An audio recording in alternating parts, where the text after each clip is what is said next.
विधानसभा में उपनेता प्रतिपक्ष रामकेश मीणा पहुंचे धौलपुर। राजस्थान विधानसभा में उपनेता प्रतिपक्ष रामकेश मीणा आज एक दिवसीय दौरे पर धौलपुर पहुंचे। जिले के बाड़ी उपखंड मुख्यालय पर गुजरते समय कांग्रेसियों द्वारा उनका जोर शोर से स्वागत किया। उपनेता प्रतिपक्ष रामकेश मीणा ने देश के गृह मंत्री अमित शाह पर भीमराव अंबेडकर के अपमान का आरोप लगाया और अपना इस्तीफा देने की मांग की।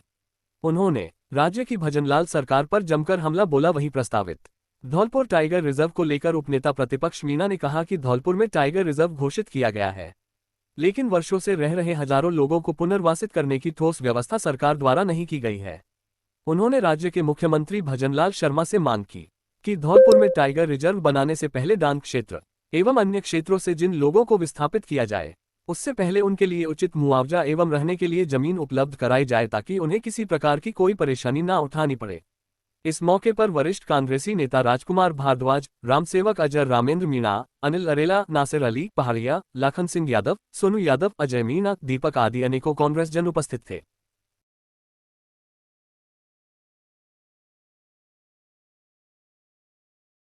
देश के हमारे गृह मंत्री जी हैं, उन्होंने संसद में जो परम पूज्य बाबा साहब के प्रति जो अपमानजनक शब्दों का इस्तेमाल किया है, उसकी हम घोर निंदा करते हैं, भर्त्सना करते हैं। भारत का संविधान देने वाले और संविधान भी ऐसा संविधान जो पूरे विश्व में जिसका कोई तुलना नहीं है, ऐसा पवित्र संविधान इस देश को जिन्होंने दिया बाबा साहब ने, और जिनके 30 से 40 करोड़ जो अम्बेडकरवादी लोग हैं, जो अनुयायी हैं उनके, जो उनको भगवान के रूप में मानते हैं, उनके प्रति जो संसद में अपमानजनक जो बात कही गई है, उसका पूरे देश में विरोध हो रहा है।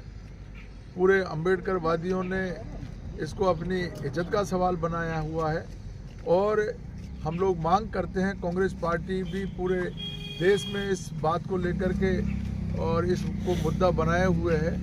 हमारी मांग है कांग्रेस पार्टी की कि देश के गृह मंत्री को अपने पद पर रहने का कोई अधिकार नहीं रहा। उन्होंने जो संसद में बाबा साहब का अपमान किया है, इसके लिए उनको त्यागपत्र देना चाहिए।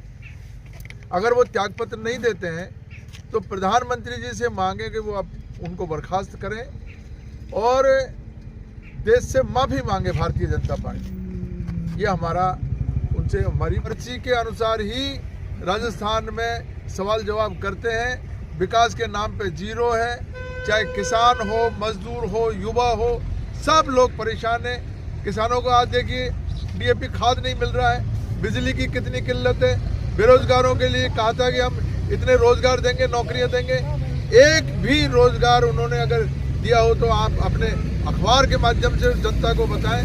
कोई रोजगार का काम नहीं किया, विकास का काम नहीं किया। सड़कें जो जहाँ छोड़ी थी मांगे वहीं पड़ी हुई है।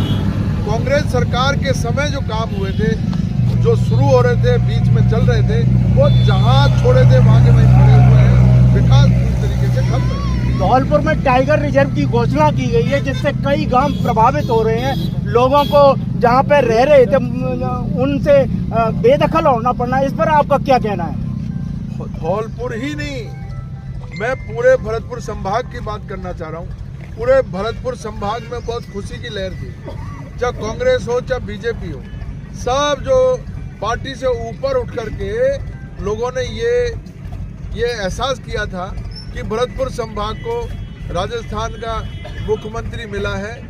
हमारे पहाड़िया जी जो केवल 8 महीने रहे, मीणा जी उसके बाद में बीच में रोकना चाहूंगा आपको। टाइगर रिजर्व घोषित हुआ है यहाँ पे, लेकिन उसके घोषित होने से बहुत सारे लोग प्रभावित हो रहे हैं, उनको छोड़ के जाना पड़ेगा। मैं इस पे आपकी प्रतिक्रिया चाहता हूँ। मैं उस पे आ रहा हूँ। मेरा ये कहना है कि भरतपुर संभाग की जो समस्याएं हैं, उन समस्याओं से तो भजनलाल जी बहुत अच्छी तरह वाकिफ है।